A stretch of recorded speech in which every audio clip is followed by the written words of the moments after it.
want to talk about crazy politicians in California. I mean, what's new, right? So gas prices spiked recently in California. There's a photo right here up on the screen, 427 for a gallon of unleaded gas. And Californians are aching, they're hurting. And that's why those Priuses are so popular out there, right?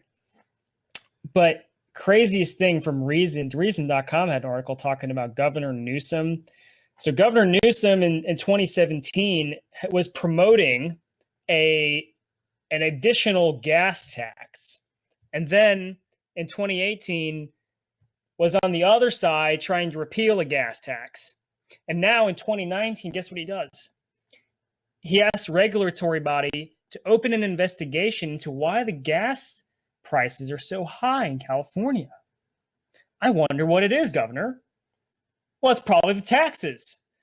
Because out of the $4, about 80 cents is straight tax. And the rest is that suppliers don't want to be in the market because California is regulating them back to the 18th century. That's why the price is so high. So, it's not even economics, Governor. It's just simple math. We don't even have to go into Austrian economics or supply side, demand side. No. It's simple math. A second grader could tell you, hey, Johnny, if you slap 80 cents on something, is the price going to go up? Yeah, it's going to go up. And that's the problem I've got with all the Democratic candidates we're seeing for 2020. Look, I'm not gonna sell you on the president, who you should vote for, who you shouldn't vote for. But I just want to point something out about the Democratic politicians, mostly Democrats that we're seeing these days. They all have this really grand design for the country. Like, let's just regulate something, or let's have this brand new welfare paradigm or Green New Deal.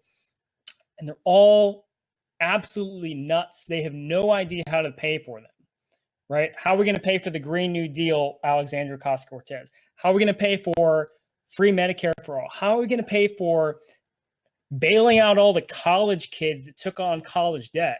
Isn't there $1 trillion of college debt? Are we going to just inflate? Are we just print $1 trillion, guys? There's something called inflation, right? Are we going to tax it? Are we going to have taxes on top of taxes? Andrew Yang talked about a VAT, a value-added tax. That's what they have over in Europe to pay for universal basic income. And the only reason he'd be pitching universal basic income is because the rest of the welfare system is broken. Because they don't know how to get people what they need. And even when the government goes and spends tens of thousands of dollars on someone, that person is still on the street, because to take someone from, say, homeless, possibly drug addicted, possibly with mental illness, it takes a real transformation of that person. You can't just give them a voucher, give them a check, give them a stamp. You can't just do that. You have to go in there with them, with that person. Just like these organizations like Dan mentioned, like Generate Hope. Yeah, they need $50,000, but they are transforming that person's life from the inside out. I cannot say that a HUD voucher is going to do that, or that food stamps are going to do that. So that's why the system's unsustainable, is we get people on this kind of gravy train, and then more people have to hop on, and the old people don't hop off, and it just gets bigger and bigger and bigger and bigger, and then we have no idea how we pay for it. And so then a politician comes along and says, like, we're gonna have the biggest bill ever, and we're gonna pay for everything, and then it's gonna work. That's the show.